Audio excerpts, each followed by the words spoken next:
নমস্কার বন্ধুরা, হেসেল বনলক্ষ্মীতে আপনাদের সকলকে স্বাগত।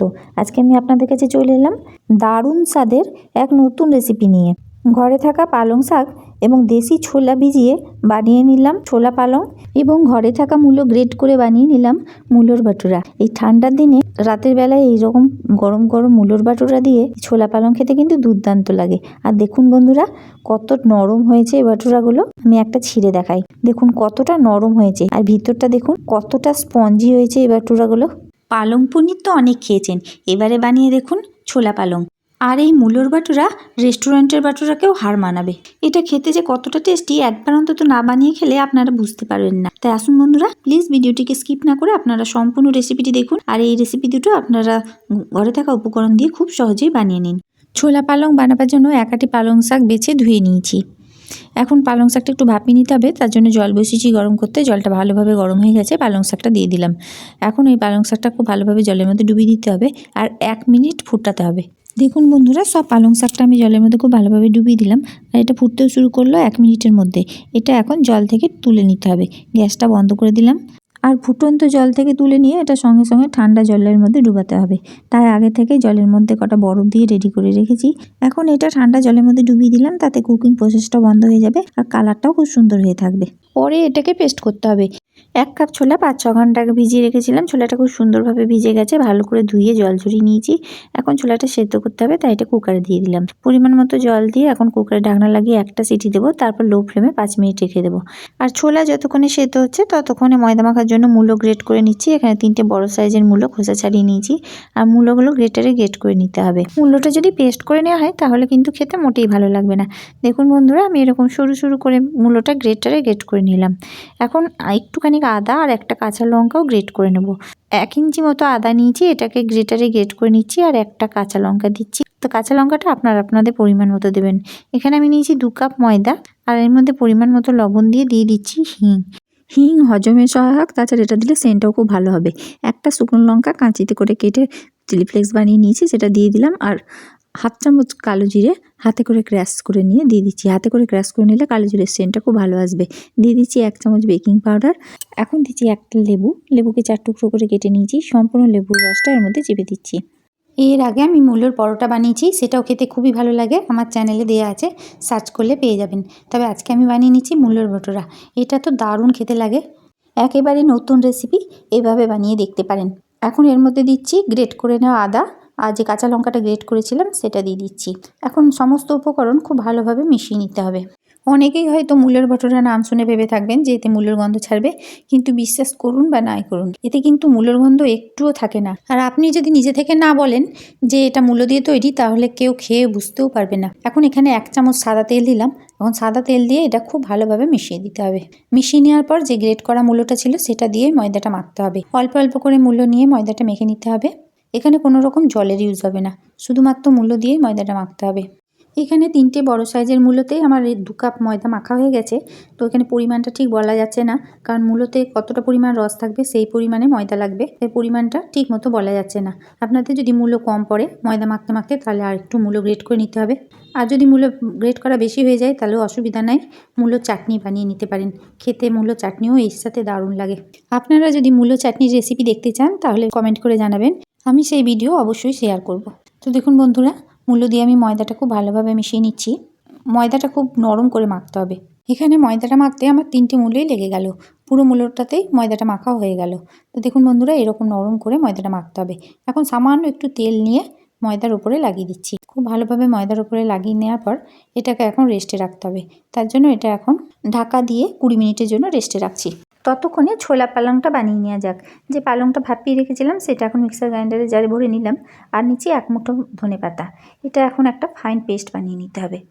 দেখুন বন্ধুরা, জল ছাড়া এরকম একটা ফাইন পেস্ট তৈরি করে নিতে হবে। আর ততক্ষণে প্রেসার কুকারে সিটি পড়ে ছোলাও সেদ্ধ হয়ে গেছে। কুকারের প্রেসারটা বেরিয়ে যাওয়ার পর ছোলাটা অবশ্যই চেক করে নিতে হবে। ছোলাটা নরম হলে তারপর এটা জল ছেঁকে নিতে হবে। এখন কড়াই সর্ষের তেল গরম করে তার মধ্যে দিচ্ছি শুকনো লঙ্কা ফোড়ন, আর দিচ্ছি একটু জিরে ফোড়ন। 30 সেকেন্ড মতো ফোড়নটা নেড়ে চেড়ে ভেজে নিলে এর থেকে যখন সুন্দর সেন্ট উঠবে তখন দিতে হবে টমেটো। একটা বড় সাইজের টমেটো কুচি এর মধ্যে দিয়ে দিলাম। এখন টমেটোটা গলিয়ে নিতে হবে, আর তাড়াতাড়ি গলানোর জন্য দিয়ে দিচ্ছি পরিমাণ মতো লবণ। আমি লবণটা একবারেই দিয়ে দিলাম। দিয়ে দিচ্ছি আদা কাঁচা লঙ্কার পেস্ট, দিয়ে দিচ্ছি সামান্য হলুদ গুঁড়ো, আর দিচ্ছি 1/4 চামচ জিরে গুঁড়ো আর ধনে গুঁড়ো। এতে জিরে আর ধনে মেশানো আছে। আর দিলাম 1/2 চামচ ছোলে মশলা। ছোলে মশলা না দিয়ে চানা মশলাও দেওয়া যেতে পারে। এখন মশলাটা খুব ভালোভাবে কষিয়ে নিতে হবে যতক্ষণ না তেল ছেড়ে আসে। সামান্য একটু ঝালের জন্য লঙ্কা গুঁড়ো দিয়ে দিলাম। আদা লঙ্কাতে 2টো কাঁচা লঙ্কা বাটা ছিল, তাই একটু লঙ্কা গুঁড়ো দিলাম। স্বাদের ব্যালেন্সের জন্য সামান্য একটু চিনি দিচ্ছি। এখন মশলাটা খুব ভালোভাবে কষতে হবে যতক্ষণ না তেল ছেড়ে আসে। তো দেখুন বন্ধুরা, মশলাটা লো ফ্লেমে ভালোভাবে কষিয়ে নিলাম, তেল ছেড়ে এসেছে। এখন সেদ্ধ করে নেওয়া ছোলাগুলো এর মধ্যে দিয়ে দিলাম। ছোলাটা এখন খুব ভালোভাবে কষিয়ে নিতে হবে, একটু ভাজা ভাজা করে নিতে হবে। এটা সম্পূর্ণ নিরামিষ রেসিপি। এখানে আমি কোনো রকম পেঁয়াজ বা রসুন ইউজ করিনি, তাই যে কোনো নিরামিষের দিনে এই রেসিপিটা আপনারা বাড়িতে বানিয়ে নিতে পারেন। বাড়িতে গেস্ট এলেও এই রেসিপিটা আপনারা বানাতে পারেন, যে খাবে সেই প্রশংসা করবে। আর তাছাড়া এমন সুন্দর একটা রেসিপি বাড়িতে যদি বানানো যায় তাহলে বাচ্চারা আবার রেস্টুরেন্টে যাওয়ার বায়না ধরবে না। দেখুন বন্ধুরা, ছোলাটা খুব সুন্দরভাবে ভাজা হয়ে গেল। এখন পালং শাক বাটাটা এর মধ্যে দিয়ে দিচ্ছি। 1 মিনিট মতো নেড়ে চেড়ে মিশিয়ে নিতে হবে। আমি 1 মিনিট মতো এটা খুব ভালোভাবে মিশিয়ে নিলাম। এখন মিক্সার গ্রাইন্ডারে বাটি ধোয়া যে জলটা আছে সেটা এর মধ্যে দিয়ে দিচ্ছি। এখন খুব ভালোভাবে মিশিয়ে নিতে হবে আর এটা ফুটতে দিতে হবে। বানাতে খুব বেশি সময় লাগে না, খুবই সহজ একটা রেসিপি, আর খুব তাড়াতাড়ি হয়ে যায়, খেতেও দুর্দান্ত লাগে। তো দেখুন বন্ধুরা, এটা ফুটতে শুরু করেছে। কারিটা আপনারা আপনাদের পছন্দ মতো রাখতে পারেন। তো আমি বেশিরভাগ কারিটা মেরে দিলাম একটু মাখা করবো বলে। তো আমার এই ছোলার পালং রেসিপিটা হয়ে গেল। আপনারা শেষবেলাতে একটু বাটা দিতে পারেন, তা আমি আজকে এখানে বাটার ইউজ করলাম না। এই রেসিপিটা আমার হয়ে গেল। এখন ময়দার কাছে আসা যাক। দেখুন ময়দাটা কতটা ফুলে উঠেছে, আর এইরকম সফট করেই ময়দাটা মাখতে হবে, তবে ভটুরাগুলো নরম এবং স্পঞ্জি হবে। আমি এখন একটু শুকনো ময়দা নিলাম আর ময়দাটা এর উপরে ছড়িয়ে দিচ্ছি। একটু ময়দা ছড়িয়ে লেচিগুলো কেটে নিতে হবে। এখানে একটা কথা বলি, এটা যদি তেল দিয়ে বেলা যায় তাহলে কিন্তু বেলতে অসুবিধা হবে, তাই ময়দা দিয়ে বেলতে হবে। একটু ময়দা ছড়িয়ে লেচিগুলো কাটলে কোনো কাটতে অসুবিধা হবে না। লুচি থেকে একটু বড় সাইজ করে লেচিগুলো কেটে নিতে হবে। যেহেতু ভটুরা লুচি থেকে মোটা হয়, তার জন্য একটু বড় সাইজ করে লেচিগুলো কেটে নিচ্ছি। রেসিপিটা যদি আপনাদের ভালো লেগে থাকে তাহলে প্লিজ লাইক, শেয়ার এবং কমেন্ট করবেন। আর যে সকল নতুন বন্ধুরা রেসিপিটা দেখছেন তাদের যদি ভালো লেগে থাকে তো প্লিজ চ্যানেলটিকে সাবস্ক্রাইব করবেন। তার সঙ্গে পাশে থাকা বেল আইকন অবশ্যই প্রেস করবেন, যাতে আমার নতুন ছাড়া ভিডিও নোটিফিকেশান আপনাদের মোবাইলে আগে পৌঁছে যায়। লেচিগুলো কাটা হলে আমি ময়দাগুলোকে এক এক করে পাকিয়ে নিলাম। এখন দেখুন আমি ময়দা দিয়ে এগুলো বেলে নিচ্ছি। ময়দা দিয়ে বেলতে বেশ সুবিধা হবে। আর ময়দা দিয়েই সবগুলো বেলে আমি 3টে থালায় করে রেখে দেবো। তার ময়দা দিয়ে বেললে একটার সাথে একটা বেলা থাকলে লেগে যাবে না। লুচি থেকে একটু মোটা করে এটা বেলে নিলাম। এইভাবে আমি সবগুলোই বেলে নেব। আমি আরেকটা বেলে দেখাই। আপনারা অবশ্যই একবার এই রেসিপি বানিয়ে খেয়ে দেখুন। এখন বাজারে প্রচুর পরিমাণে পালং শাক আর মূলো পাওয়া যাচ্ছে, তাই একঘেয়েমি পালং শাক আর মূলো না খেয়ে এই রেসিপিটা অন্তত একবার বানিয়ে দেখুন। আশা করি রেসিপিটা আপনাদের সকলের ভালো লাগবে। আর ভটুরাগুলো বেলার আগেই আমি গ্যাসে সাদা তেল গরম করতে দিয়েছি। গ্যাসটা লো ফ্লেমে রেখে দিয়েছি। তেলটা ভালোভাবে গরম হতে হতেই ভটুরাগুলো বেলা হয়ে গেল। এখন ভটুরাগুলো এক এক করে ভেজে নিচ্ছি। তেলটা কিন্তু কষকষে করে গরম করা হলে তবেই ছাড়তে হবে। ঝাড়না দিয়ে ওপর থেকে একটু চাপ মারলেই এটা বলের মতো ফুলে উঠবে। দেখুন বন্ধুরা, একদিকটা ভাজা হলে অপর দিকটা উল্টে দিচ্ছি। এইভাবে ভটুরাগুলো ভেজে নিতে হবে। প্রত্যেকটা ভটুরা একদম গোল বলের মতো ফুলবে। ভাজতে খুব একটা বেশি সময় লাগে না, লুচি থেকে সামান্য একটু বেশি সময় লাগে। আর বানানো খুবই সহজ, স্বাদও দুর্দান্ত।